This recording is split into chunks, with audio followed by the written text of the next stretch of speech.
Before we dive into the darkest corners of human confession, if you're ready to hear stories that will shake you to your core, hit that subscribe button and smash the like.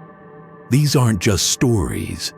These are real confessions that destroyed lives, shattered families, and left scars that never heal. You've been warned.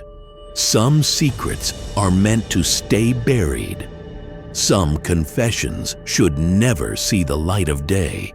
But today, we're pulling back the curtain on the most disturbing, unexplainable, real Reddit confessions that ruined everything. These aren't fiction.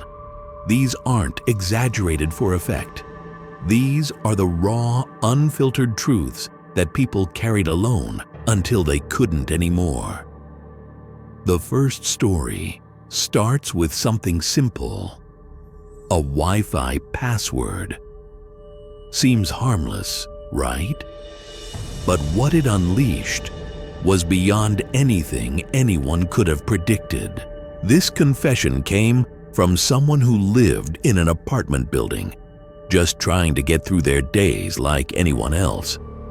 But their neighbor, the guy living right next door, was making that impossible. Late-night shouting matches, crashing sounds, furniture being thrown against walls, the kind of noise that makes you lie awake at night, staring at the ceiling, wondering if you should call the cops or just hope it stops. This neighbor was unhinged, completely out of control, and our confessor was fed up. So they did something clever. They hacked into the neighbor's Wi-Fi router, changed the password. Then they started messing with his connection, throttling it, blocking certain sites. Subtle psychological warfare through technology. It sounds almost funny, doesn't it? A little digital revenge for all those sleepless nights. But here's where it gets dark. The neighbor started to unravel. Not just annoyed, not just frustrated. He began to descend into full-blown paranoia. He became convinced someone was watching him. Someone was in his walls. Someone was controlling his life. The fights got worse. The screaming intensified. And then one night, it all came to a head. Our confessor heard the neighbor screaming at someone who wasn't there, arguing with voices that didn't exist. The police were called. Multiple officers showed up. When they asked for his name and it was given, their tone changed immediately. Oh, him. They knew him. They had history with this man. Within minutes, he was in handcuffs. But here's the twist that makes this confession truly haunting. The police didn't arrest him for assault or disturbance. They took him to the hospital on a psychiatric hold. This wasn't just a bad neighbor. This was someone suffering from severe, untreated mental illness. And the Wi-Fi interference, the digital torment, the psychological games had triggered a complete mental breakdown. When he returned days later, standing behind him was his probation officer, a big man in a leather jacket with the kind of presence that makes you instinctively step back. The message was clear. He was being watched now. The neighbor moved out shortly after. The building went quiet. Peace was restored. But here's what keeps our confessor up at night. The neighbor never found out about the Wi-Fi manipulation, never knew that someone had deliberately pushed him over the edge, never realized that what he thought was paranoia was actually real. Our confessor admits they don't feel guilty. After all the noise, all the fear, all the sleepless nights, they believe he had it coming. But think about that for a moment. Someone's mental breakdown was triggered by a prank, a digital game, and the person who did it walks away with no consequences, no accountability, just a quiet apartment and a dark secret. That's the thing about confessions like these. They reveal how thin the line is between justice and cruelty, between revenge and responsibility, between getting even and causing irreparable harm. Let's pause here for just a moment. If these stories are already getting under your skin, making you question what people are capable of, then you need to stay with us. Hit that like button right now, because what's coming next is even more disturbing. And don't forget to subscribe so you never miss the darkest corners of human nature. The next confession takes us somewhere even more personal. Somewhere that touches on life and death in ways that most people will never experience. This story is about suicide, about standing on the edge of oblivion, and about the fragile thread that sometimes keeps us tethered to this world. The confessor starts by saying something that sends chills down your spine. My wife is the reason I'm still alive today. I don't think she realizes she saved my life, and to this day, I've never explicitly told her. Think about that weight, living every day knowing you almost weren't here, knowing someone saved you without even knowing they did it. This happened nearly a decade ago when she was just his girlfriend. He was going through what he describes as one of the darkest stretches of his life. Everything felt heavy. Work wasn't going anywhere. Every day felt like the one before. His own personal Groundhog Day, except without the comedy or the redemption. Depression has this way of making you feel like you're drowning in plain sight. Everyone around you thinks you're just stressed or burnt out, but inside you're suffocating. And this man was suffocating. He didn't talk about it with anyone. He bottled it all up.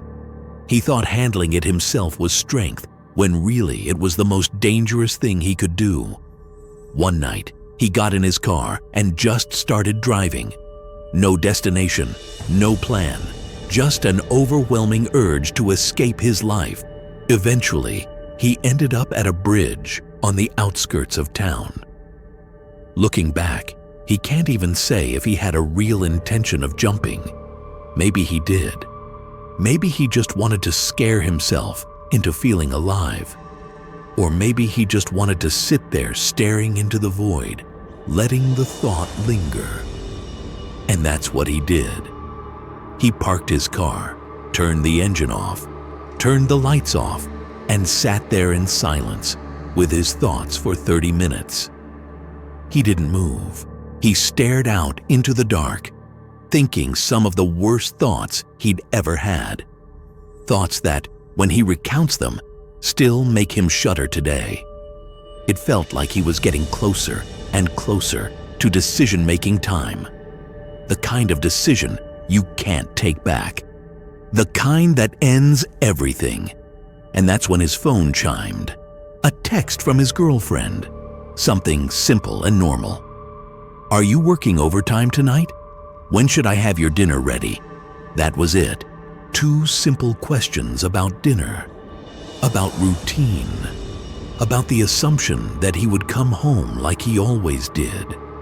And those 2 questions, that casual concern, absolutely shattered him. He went from sitting there like a stone to sobbing so hard he couldn't catch his breath. He kept thinking, how could I have even considered doing something so selfish? How could I think about leaving behind the one person who actually cared about me? Her text reminded him that he mattered to her. She was at home, thinking about him, planning dinner, waiting for him to walk through the door like any other normal night. And here he was, parked on the edge of something he might never come back from. He sat there for another half hour, not dwelling in dark thoughts anymore, just trying to pull himself together.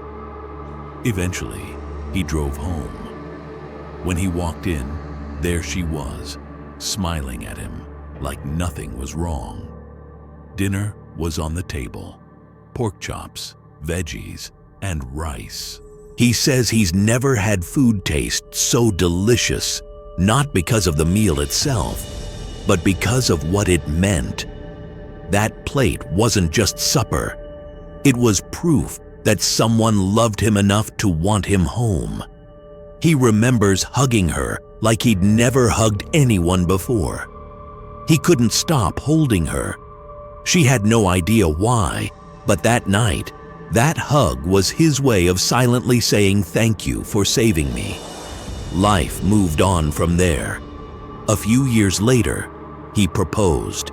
She said yes, and every single day since, he's woken up beside her, feeling like he won the lottery. She has no idea how close she came to losing him before they even had a chance to build a future together. And like he said at the start, he's never told her. She knows he was going through a rough time back then, but she doesn't know how deep it went. She doesn't know about the bridge. She thinks he was working overtime that night. This confession is haunting because it reveals something most people don't want to think about. How many people we pass every day are one moment away from making that final decision? How many lives are saved by something as simple as a text message about dinner? How many people carry this secret for the rest of their lives? The fragility of human existence, the power of small gestures, the weight of secrets that can never be shared. These are the threads that connect all of these confessions, and we're only getting started. Before we continue, if you're still here, still listening, still trying to wrap your head around these stories, then you understand why this channel exists. Hit that subscribe button if you haven't already. These confessions need to be heard. These truths need to be told. And your support keeps these stories coming. The next confession takes us into even murkier territory. This one's about addiction, exploitation, and the kind of self-destruction that drags everyone around you down into the same pit. The confessor starts by admitting something that most people would never have the courage to say out loud. I was a predator. I used women. And I did it while I was deep in the throes of drug addiction. He explains that this happened years ago when he was heavily using. Not just recreational use, not just partying on weekends. This was full-blown addiction that consumed every aspect of his life. And in the darkest depths of that addiction, he found a way to feed both his drug habit and his sexual desires at the same time. He would specifically target women who were also users, women who were desperate, vulnerable, willing to do anything for their next fix. He would offer them drugs in exchange for sex. Sometimes it wasn't even that transactional. Sometimes they were just fellow users who he'd manipulate into situations where consent became murky at best. Looking back, he admits he was operating in this moral gray area where everything felt justified because everyone was using. Everyone was making bad decisions. But deep down, he knew. He knew he was taking advantage of people who were at their lowest point. He knew he was exploiting their addiction for his own gratification. The confession gets darker.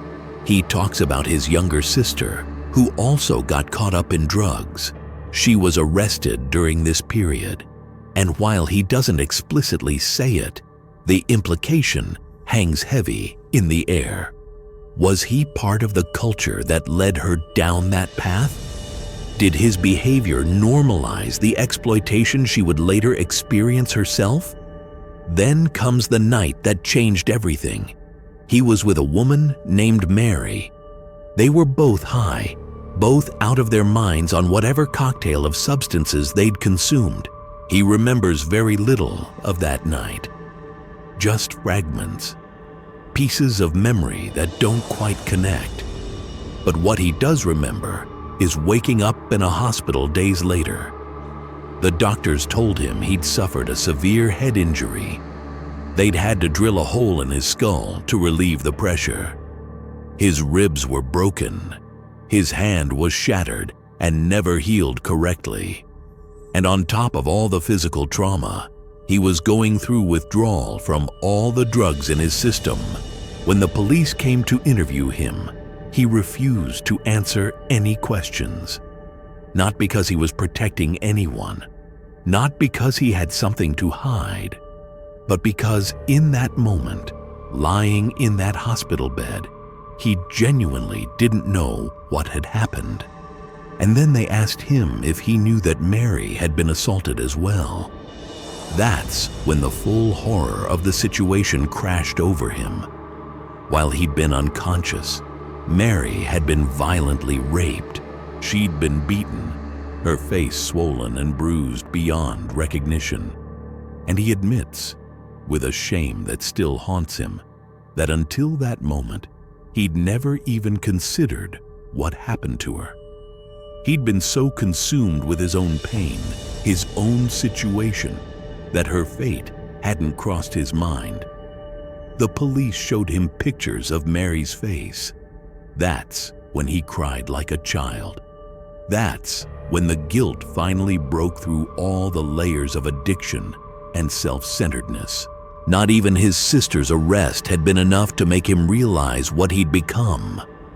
But seeing those photos, seeing the direct consequence of the lifestyle he'd been living, that shattered him. He told the police everything about his dealer friend, the one who'd set up the meeting with Mary that night. But nothing came of it.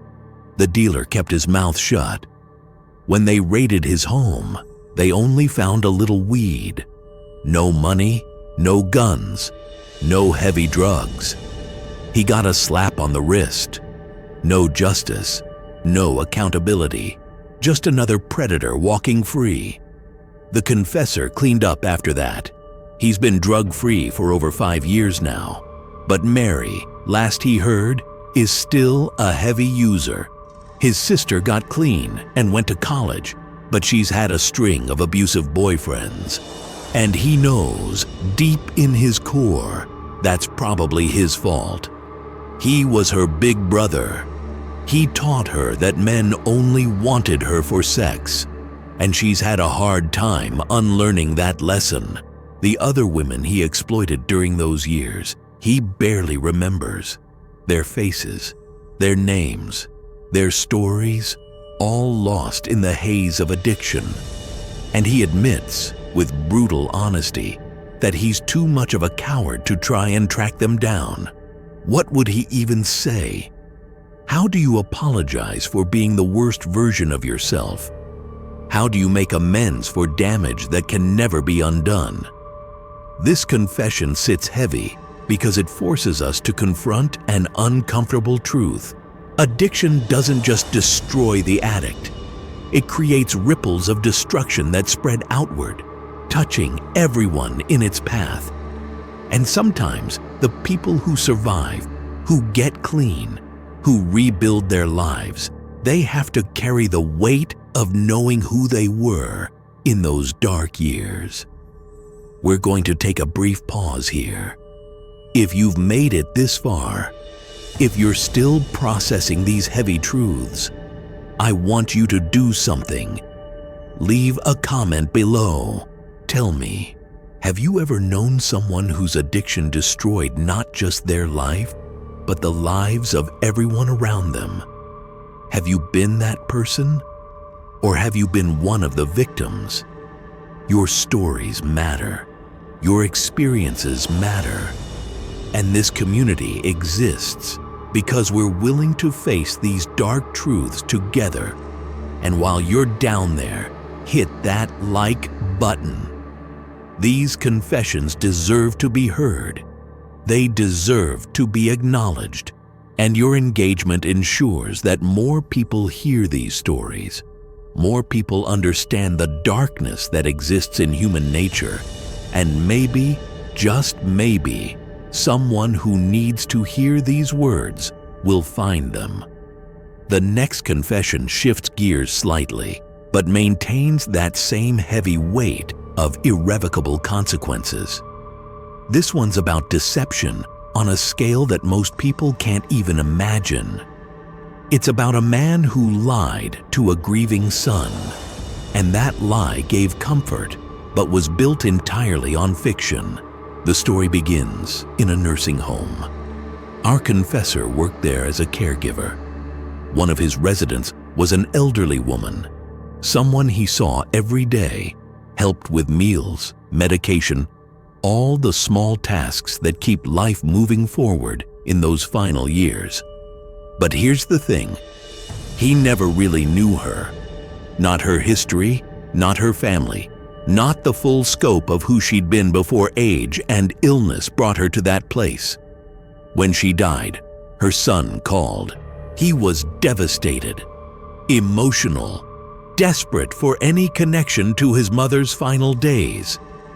And that's when our confessor made a choice that would define this entire confession. He lied.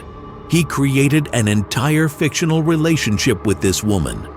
He invented conversations they'd never had, memories they'd never shared, details about her personality that he'd completely fabricated.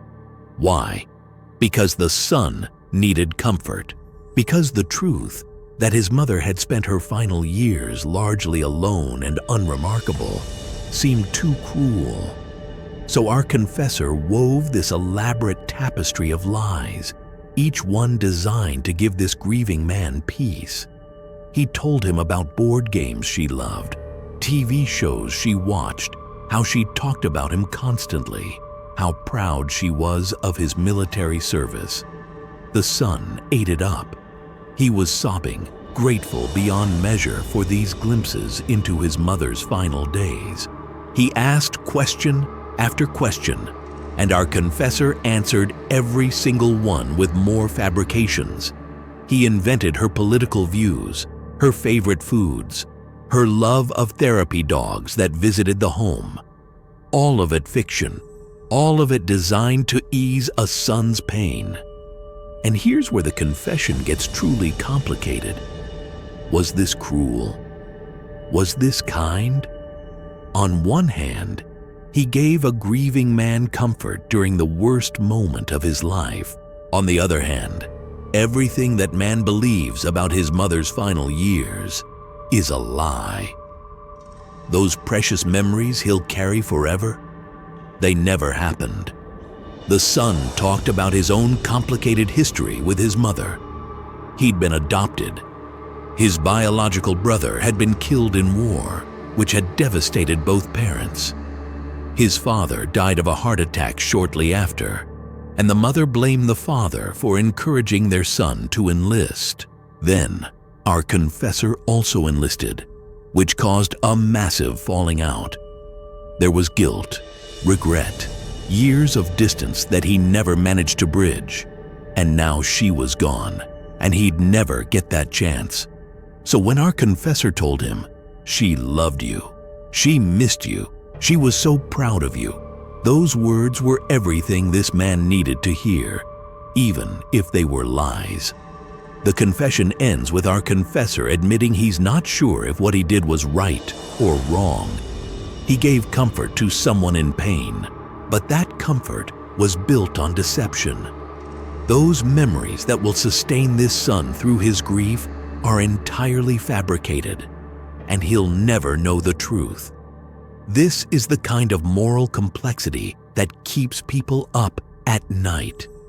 In a world that demands honesty and authenticity, are there moments where a kind lie is actually the most compassionate choice? Or is deception always wrong, even when it comes from a place of trying to ease suffering? The comments on this confession were split. Some people praised him for his compassion. Others condemned him for the lie. But I think the most interesting responses were from people who said they'd want the truth, no matter how painful. They'd rather know their loved one died alone and forgotten then carry false comfort for the rest of their lives. What do you think? Drop your thoughts in the comments. Would you want the beautiful lie or the painful truth? There's no right answer here, just different perspectives on how we cope with loss and mortality. Now, let's shift to something that will make your skin crawl. If you thought the previous confessions were dark, what's coming next operates on a completely different level of disturbing. This is about obsession. This is about violation. This is about someone who infiltrated a life so completely that even years later, the victim still looks over her shoulder. This confession doesn't come from the perpetrator. It comes from the victim. And her story is the kind of nightmare that makes you want to check all your locks and windows before you go to bed tonight. It started innocently enough. She met a guy named Matt through her roommate Ashley. He seemed normal at first, friendly, charming, helpful. The kind of guy who offers to help you move furniture or fix your computer. But slowly, things started to feel off. Little things at first. Matt would show up unannounced. He always seemed to know when she'd be home. He'd make comments about her schedule, her habits, details he shouldn't have known. She brushed it off initially. Maybe Ashley had mentioned these things. Maybe it was just coincidence. Then, her things started going missing. Underwear, a necklace, a Starbucks cup with her lipstick marks on it. Items that seemed random, but were all deeply personal. She'd mention it to Ashley, but Ashley would defend Matt. He's just awkward. He's been through a lot. Give him a chance. So she did, and that decision would haunt her. One night, she woke up to find Matt standing in her bedroom doorway, just standing there, watching her sleep. She screamed, and he ran. Ashley made excuses. He probably just got confused about which room was the bathroom. He'd been drinking. It was an honest mistake. But our confessor knew better. That wasn't confusion. That was predatory behavior. She started locking her bedroom door at night. She started varying her schedule. She stopped being home alone when she knew Matt might be around. But it wasn't enough, because Matt had been documenting her life for months, maybe longer, and she had no idea just how deep his obsession went. It all came to a head when Matt suddenly disappeared. Just vanished one day without a word. Ashley was devastated. She tried calling him, texting him, but nothing. He was gone. And that's when they went through his things. That's when they found the duffel bag. Inside were gym clothes, normal enough. But in a hidden compartment, they found something that made the blood drain from her face. Photographs, about 10 of them. All of her. Most taken from a distance, but one was of her sleeping. The sheets on her bed were current, meaning he'd taken that photo in this apartment, in her locked bedroom, recently. Some of the photos dated back months, even before they'd met, which confirmed a horrible suspicion. The incident at her parents' house, months earlier, when she'd felt like someone was watching her. That had been Matt too. He'd been stalking her long before he ever entered her life through Ashley. But the photographs weren't the worst of it. Her missing underwear. 2 pairs were in that bag. The Starbucks lid with her lipstick marks, the missing necklace, and other items, random sick souvenirs that he'd collected like trophies, evidence of his obsession, his violation, his complete invasion of her privacy. The police were called. They took everything as evidence. But here's the gut-wrenching part of this story. They never found Matt. He vanished completely. No arrest, no charges, no closure, just a file that sits somewhere gathering dust while this woman lives with the knowledge that her stalker is still out there. She made the decision to accept an opportunity overseas. She got the hell out of the country, putting as much distance as possible between herself and the nightmare Matt had created. But even that wasn't enough, because being stalked changes you fundamentally. It rewires your brain, makes you constantly vigilant, destroys your sense of safety. Even living across the world, she'd find herself looking over her shoulder everywhere she went. She deleted all social media accounts attached to her real name. She became a ghost online, erasing her digital footprint as much as possible. Now, she's married with children, living a life that looks normal from the outside. But every time she visits her hometown, she's tense. She keeps a low profile. She can't shake the feeling that Matt might resurface. Part of her will always wonder if he moved on to torment some other poor woman, or if his obsession with her remains, dormant but not dead, waiting for the right moment to reignite. And that's what makes this confession so deeply disturbing. There was no resolution, no justice, no moment where she could breathe easy and know it was over. Matt is still out there. His obsession may have found new targets, or maybe, just maybe, he's still waiting for her. This is where we need to pause again, because these stories are relentless. They're exhausting to hear, because they're exhausting to live through. If you're still here, still listening, still trying to process the darkness we're uncovering, then you need to subscribe.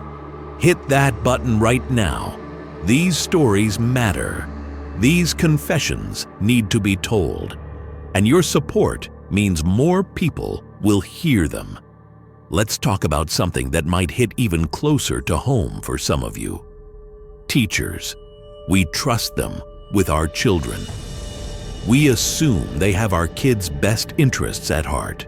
But sometimes that trust is misplaced.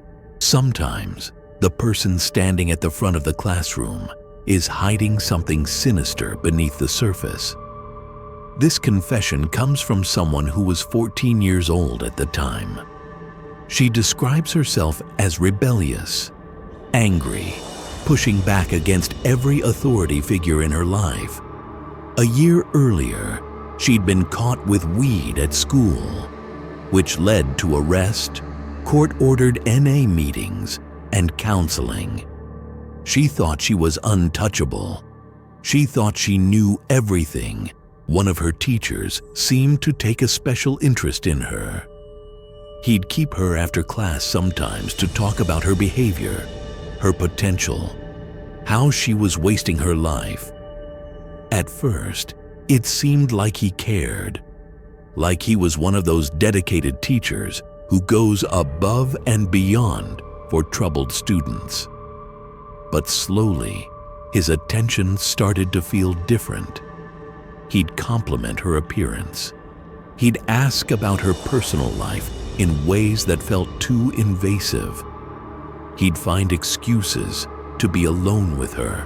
And then came the day she failed a math test. This wasn't unusual for her. She'd failed plenty of tests. But his reaction was extreme. He screamed at her in front of the whole class. He called her a disappointment, said she was hopeless, that she'd end up homeless. Something about the way he looked at her during that outburst unnerved her. His eyes were off. She started crying right there in class. He eventually calmed down, but for her troubles, he gave her detention. Detention for failing a test. Not for behavior, not for disruption, for academics. Here's where it gets stranger. Since she lived far from school, there was only one bus that left at 5 p.m. Her parents wouldn't know about the detention unless she told them. but he insisted on personally supervising her detention, and the only time he was available was from 5 to 6 p.m.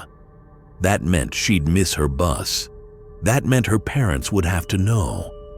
At first, she planned to go, but her friends talked her into being bolder. She arranged for someone to pick her up at 6 and decided not to tell her parents. When she arrived at the detention room at 5, she noticed something terrifying. She was the only student there. No one else had detention. She'd be completely alone with this teacher who had started to feel obsessed with her. And it was already getting dark outside. Everything in her screamed, "Don't go in." When she saw him approaching, she panicked. She mumbled something about an emergency and ran. He shouted after her, saying she had to obey him, that he'd call her parents. She didn't care. She sprinted to the bus stop and barely made it. When she got home, she was shaking, terrified he'd called her parents. But they greeted her normally. He hadn't said a word. The next day, he didn't show up for class, or the next day, or the next week. Eventually, they were told he'd resigned. A school counselor asked if anyone wanted to talk about him, but none of the students knew what to say. None of them knew what had happened. Years later, when she became a teacher herself, she happened to mention his name to an older colleague. The moment the woman's brain registered who she was talking about, she went pale. That's when the truth came out. A few days after our confessor skipped that detention, the teacher was arrested. He'd been caught downloading child pornography and other disturbing videos involving children from the dark web. Further investigation revealed hard drives full of this content at his home. This wasn't a single lapse in judgment. This was systematic, habitual, deeply disturbing behavior involving the exploitation of children. Now here's what keeps our confessor up at night. Maybe that detention would have been normal. Maybe she would have copied notes for an hour and gone home unharmed. But another part of her, the part that trusted her instincts that day, wonders what might have happened if she hadn't caught that bus. This teacher was capable of truly disgusting things, and she'll never know if that was only online or if he had other inclinations in real life.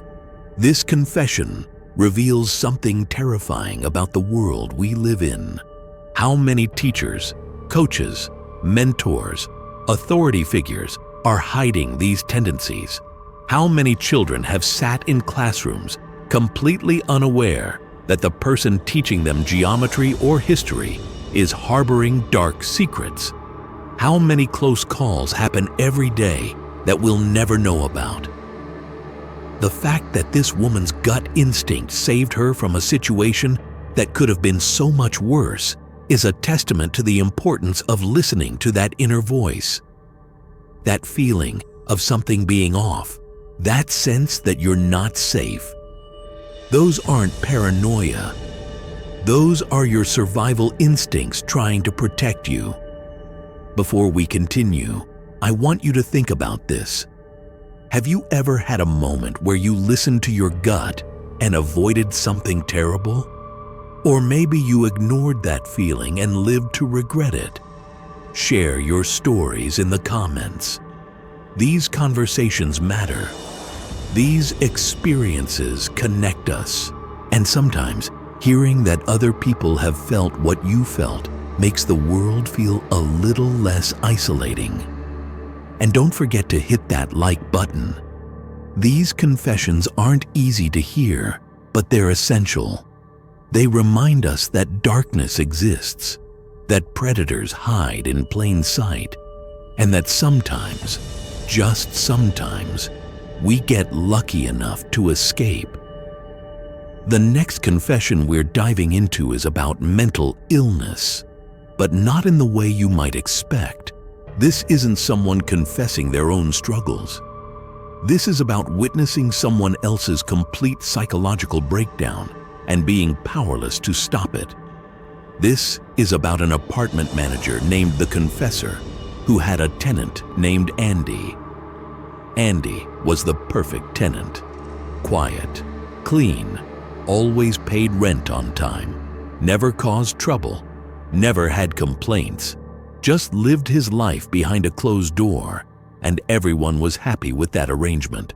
But as anyone who's lived in an apartment building knows, perfect tenants are sometimes hiding perfect chaos.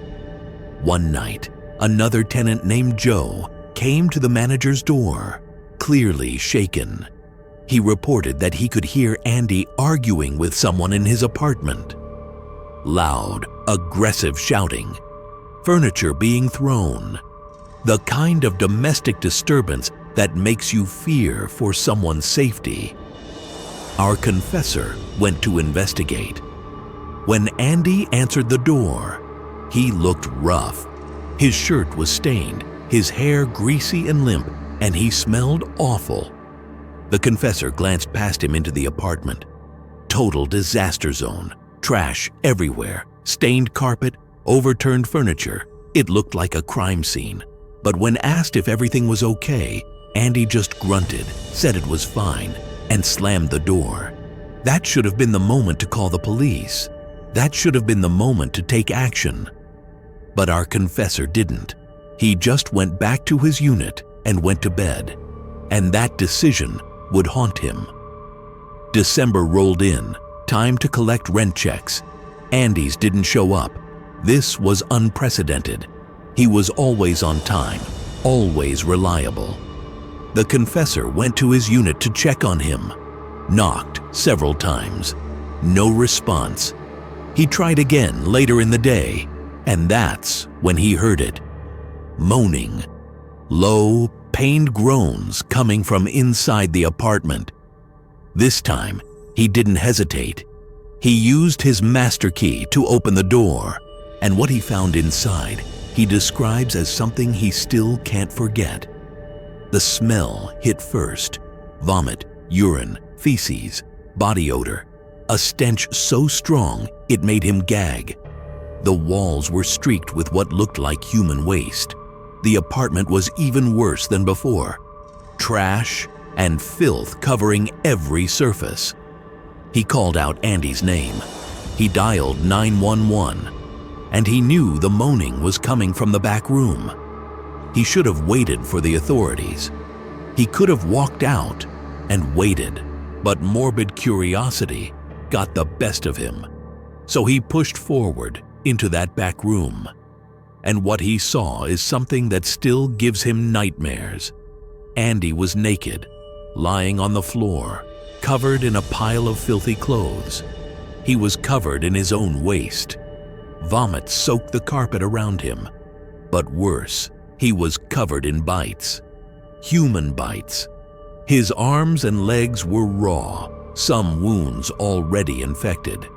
And he was bleeding from his rear end. The first thought was that someone had attacked him. Maybe whoever they'd heard him fighting with had done this. But the truth came out a few days later in the hospital. Andy had been placed in the ICU. His sister, who turned out to be his medical guardian, started piecing things together with the doctors. Andy suffered from multiple severe mental disorders. He'd stopped taking his medication weeks earlier. There was no other person in the apartment with him that night. He had been arguing with himself. Those bites, self-inflicted. The bleeding from his rear end, caused by inserting a foreign object into himself with such force that he ruptured internal organs. This wasn't an attack. This was a mental breakdown of the worst kind. A complete psychological collapse that resulted in him literally destroying his own body. He survived barely. His sister took him to her house to recover, and the confessor was left to clean out the apartment. While going through Andy's belongings, he found a shoebox.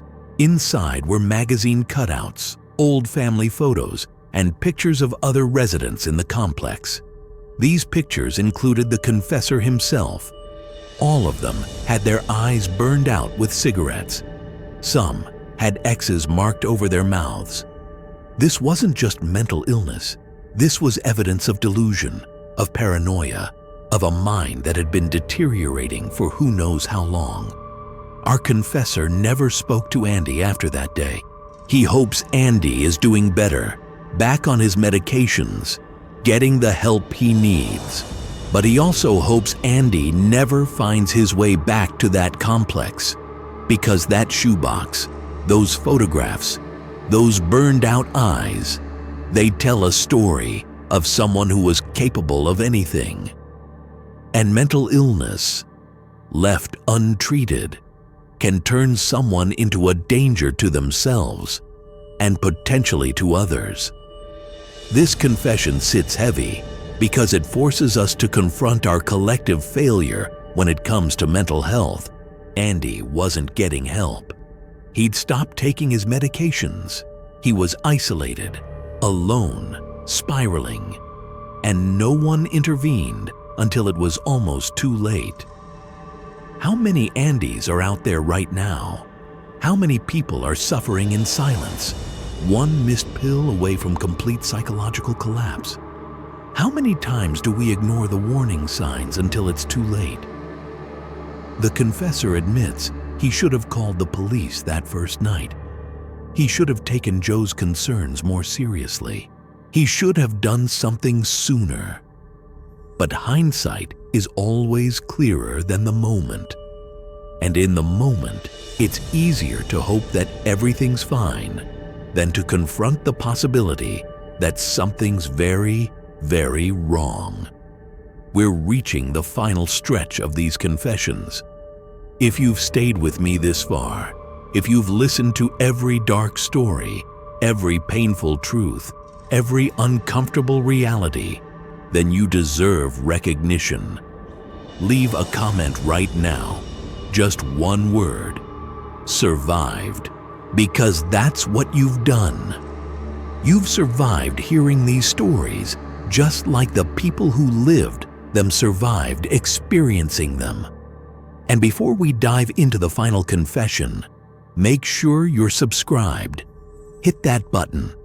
Turn on notifications. Because these stories don't stop. The darkness doesn't end. And as long as people have secrets to confess, we'll be here to hear them. These confessions matter. These truths deserve to be told. And your support makes all of this possible. The final confession is perhaps the most complex because it involves multiple levels of deception, betrayal, and consequences that rippled through multiple lives. This is a story about addiction again, but this time from a different angle. This is about someone who thought they were in love while they were actually in the process of self-destructing. The confessor, let's call him Dan, was married with kids, but his marriage was dead.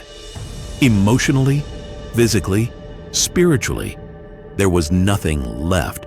His wife had stopped being affectionate years ago. Every attempt at intimacy was met with rejection. He was lonely, depressed, drowning in a life that felt like a prison. Then he discovered online role-playing games. At first, it was just an escape, a way to be someone else, somewhere else, for a few hours a day. But then he met someone in the game, another player. They started role-playing together, getting into serious storylines. Then they started talking out of character, getting to know each other very well. She was married too, having similar issues. They had common interests, got along incredibly well. They'd talk for 3 to 4 hours at a time, even longer on weekends. And Dan started having feelings for this person. Real feelings. The kind that made him feel like he was having small heart attacks. He didn't know what to do with these emotions.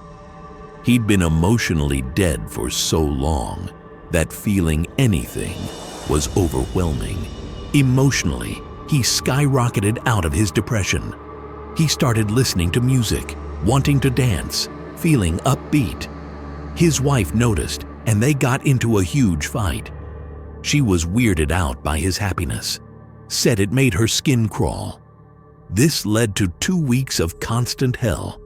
Every day the same familiar fight, about his happiness, about how it disturbed her.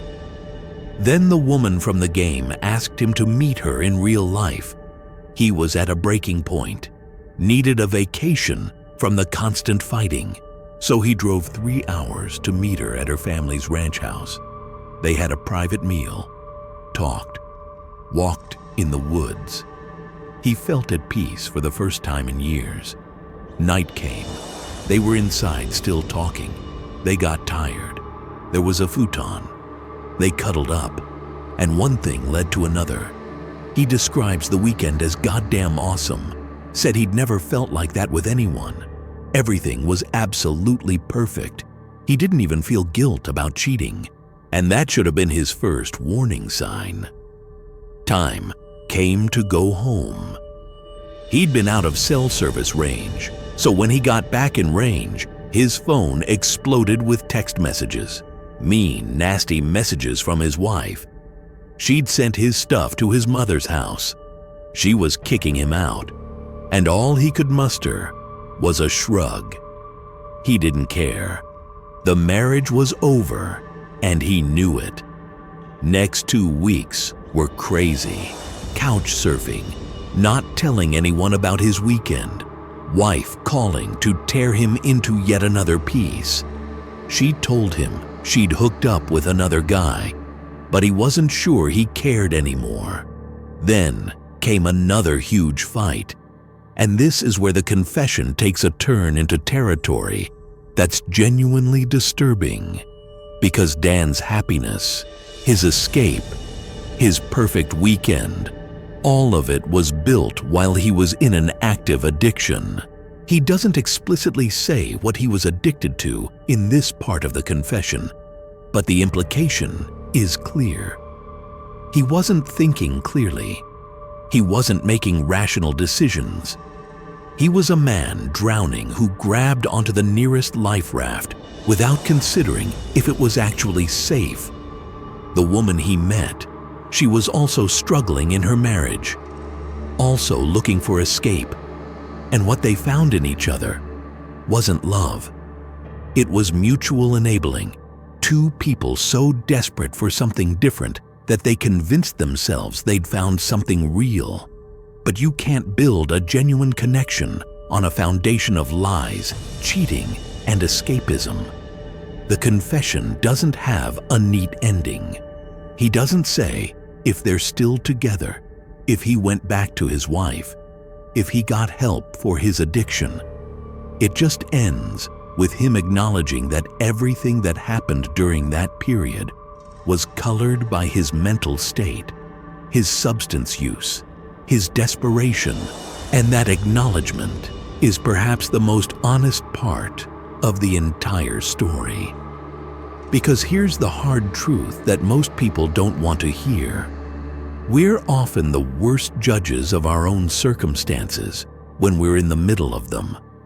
When you're depressed, when you're addicted, when you're emotionally starved, you make decisions that seem right in the moment, but are actually just different flavors of self-destruction. Dan thought he was finding happiness. Really, he was trading one prison for another. He thought he was falling in love. Really, he was attaching to anyone who made him feel something. He thought he was taking control of his life. Really, he was spiraling further out of control, just in a direction that felt better temporarily. And that's the tragedy of so many of these confessions. People make choices that ruin everything, and in the moment, they truly believe they're doing the right thing. They're escaping. They're surviving. They're finally being honest with themselves. But years later, when the dust settles and the consequences become clear, they realize they were just trading one nightmare for another. These confessions we've covered today, they're not just stories. They're warnings. They're mirrors. They're uncomfortable truths about human nature that we'd rather not acknowledge. We'd like to believe that we'd never do these things, that we'd make better choices, that we'd recognize the warning signs and take a different path. But the reality is that every single person who confessed these stories thought the same thing at some point in their lives. They thought they were different. They thought they were special. They thought the rules didn't apply to them. And then they found themselves in situations they never imagined, making choices they never thought they'd make, becoming people they never thought they'd become. The human capacity for self-destruction is matched only by our capacity for self-deception. We tell ourselves stories about why our actions are justified, why our circumstances are unique, why the normal rules of morality, decency, and consequence don't apply to us in this specific situation. And those stories feel so real, so convincing, that we believe them completely until we don't, until we're standing in the wreckage of what we've destroyed, looking back at the path of decisions that led us here, wondering how it all went so wrong. That's when the confession comes. That's when the truth finally breaks through all the layers of justification and denial. That's when we're forced to admit what we've done and what we've become. These Reddit confessions exist because people need to tell the truth somewhere. They need to confess to someone, even if it's just strangers on the internet who will never know their real names. They need to speak the words out loud, to acknowledge the reality of their actions, to stop carrying the weight of their secrets alone. And we listen because we need to hear these stories. We need to be reminded that darkness exists, that people are capable of terrible things, that the person sitting next to you on the bus, the coworker in the next cubicle, the neighbor who waves hello every morning might be carrying secrets that would shatter your understanding of them completely. But we also listen because these confessions are human. They're messy and complicated and morally ambiguous. They don't fit into neat categories of good and evil.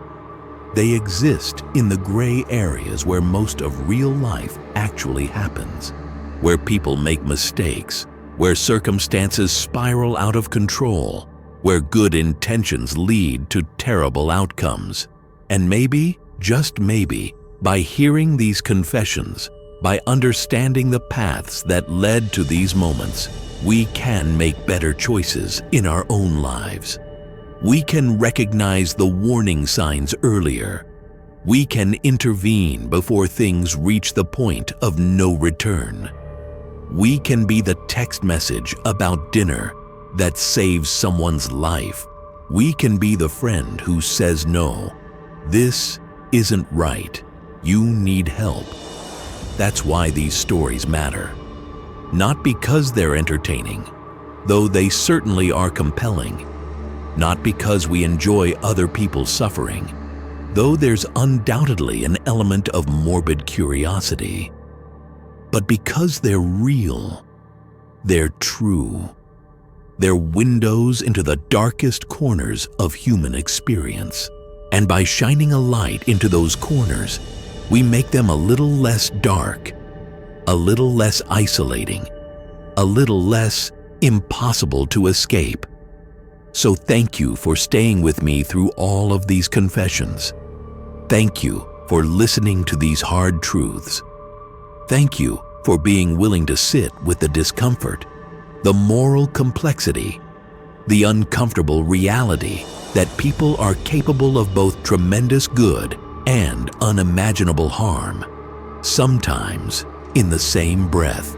If these stories affected you, if they made you think, if they reminded you of something in your own life, leave a comment. Share your thoughts. Tell your own story if you're brave enough. This community exists because we're willing to face these truths together, because we understand that darkness acknowledged is darkness that has less power over us. And before you go, make sure you've hit that subscribe button. Make sure you've liked this video. Make sure you've turned on notifications, because these confessions will keep coming. The darkness will keep revealing itself, and we'll be here to bear witness to it all. Every story, every truth, every uncomfortable reality. These unexplainable real Reddit confessions ruined everything for the people who lived them. But by sharing them, by hearing them, by acknowledging them, maybe we can prevent the next one. Maybe we can see the warning signs earlier. Maybe we can save someone before they reach their bridge, their breakdown, their point of no return. That's the hope anyway. That's why we do this. That's why these stories matter. Not because they have happy endings, because most of them don't, but because they're real. And reality, in all its messy, complicated, devastating truth, deserves to be heard. Thanks for listening. Stay safe out there. And remember, everyone you meet is carrying secrets you can't imagine. Treat them with kindness. You never know what darkness they're fighting.